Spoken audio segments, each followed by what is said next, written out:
At 23, I held my newborn son and genuinely believed I had life figured out. At 55, I sat alone in a hospital waiting room. Fluorescent lights, cold coffee, strangers staring at their phones. And I had a thought so sharp it felt like glass in my chest. I have spent 32 years building a life for everyone else. And somewhere along the way, I forgot to build one for myself. This is that story. And I promise you, you've never heard it told quite this way. At 23, I was someone. I had opinions, energy, a laugh that filled rooms. I had a list. Mental. Never written down. Of things I was going to do with my life. Travel. Build something. Figure out who I really was. Then the pregnancy test changed color. I want to be honest with you. It wasn't tragedy. It was love. Fast, overwhelming, real love. The moment my child arrived, something ancient switched on inside me. Protective. Certain. Completely consumed. And I made a decision that millions of parents make every single day, without realizing it's a decision at all. I quietly put myself second. Not dramatically. Nobody does it dramatically. You just stop going to that evening class. You leave the guitar in the corner. You cancel plans so many times that friends stop calling. And each small surrender feels like love. Because you're tired, and the baby needs you. And what kind of person prioritizes themselves right now? I didn't notice the loss, because I was too busy loving. The 30s arrived like a freight train. School runs, a mortgage that made my stomach hurt, performance reviews at work, packed lunches, parent-teacher meetings where I nodded and smiled and drove home exhausted in ways sleep couldn't fix. Here's what nobody tells you about those years. It's not one big hard thing. It's 10,000 small hard things. And the invisible labor of holding all of them in your head simultaneously, forever. The mental load is real. And for most parents, especially those who became parents young, it never fully leaves you.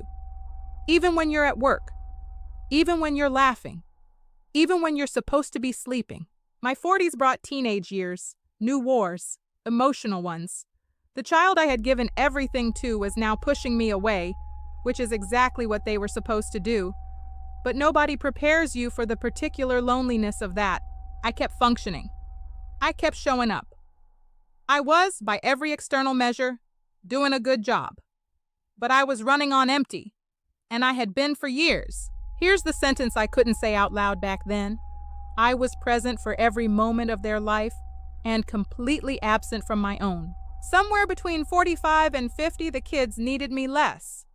You'd think that would feel like freedom. It didn't. It felt like standing in a house where all the furniture had been removed, spacious in the worst possible way. I looked in the mirror one morning, really looked, and asked myself a question I hadn't asked in over 2 decades. What do I actually like? Not what my kids liked, not what my partner needed, not what made me useful. What did I like? I stood there for a long time. The hobbies I had dropped at 23 felt foreign now. The friendships I had let fade were gone. Not dramatically, just quietly dissolved, the way things do when you stop watering them. The dreams I had shelved, I told myself I was too old. The truth was simpler and more frightening. I was afraid. I had succeeded at everything the world asked of me. I had raised a good human. I had held the family together. I had kept every promise I made to everyone else. And I felt nothing. Not depression, not crisis. Something quieter and almost harder to name. A gray, creeping emptiness that came from having outsourced my entire identity to other people for 30 years. I had become so-and-so's parent. Full stop, nothing else. Which brings me back to 55. Back to that waiting room. My child, now an adult, had a health scare. Nothing life-threatening as it turned out. But in those hours of not knowing, sitting under lights that hummed and buzzed while time moved like cold syrup, something cracked open in me. I wasn't just worried about them. I was sitting with myself, maybe for the first time in decades, and a question rose up from somewhere so deep I couldn't push it back down.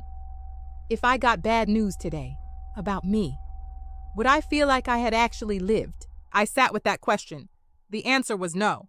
Not because my life had been bad, not because love wasn't real, but because somewhere in the beautiful, exhausting, all-consuming project of raising another human being, I had stopped living my own life and started merely maintaining everyone else's. That moment, quiet, unremarkable to everyone else in that room, was the most important moment of my adult life. I finally woke up. I'm not here to tell you what to do. I'm here to tell you what I learned. The hard way, the slow way, the 32 years too late way. You cannot pour from an empty cup. You've heard that. You've probably rolled your eyes at it. I did too. But here's what it actually means, and why it's not a self-care cliche. Your depletion doesn't stay hidden from your children. They absorb it. They grow up inside the atmosphere you create. A parent who has quietly erased themselves teaches their child, without a single word, that this is what love requires, that sacrifice is the price of being needed, that your needs come last. Your exhaustion is not invisible, it's a lesson.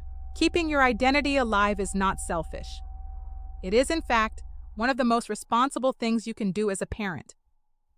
A parent with a full life, with passions, friendships, ambitions, shows their child what it looks like to be a complete human being.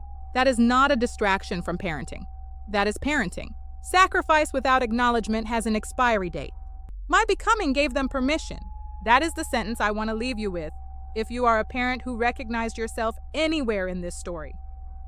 Your children don't just need your sacrifice. They need your example. They need to see you live. I had my first child at 23. I gave them everything I had, and I meant every bit of it. At 55, I finally gave myself what I had been postponing for 3 decades. And I want to ask you, directly, honestly, one human to another, what did you quietly give up? Is it still waiting for you? Because I think it might be. And I think you already know the answer. My becoming gave them permission. That is the sentence I want to leave you with, if you are a parent who recognized yourself anywhere in this story. Your children don't just need your sacrifice. They need your example. They need to see you live. I had my first child at 23. I gave them everything I had, and I meant every bit of it. At 55, I finally gave myself what I had been postponing for 3 decades. And I want to ask you, directly, honestly, one human to another, what did you quietly give up? Is it still waiting for you? Because I think it might be. And I think you already know the answer.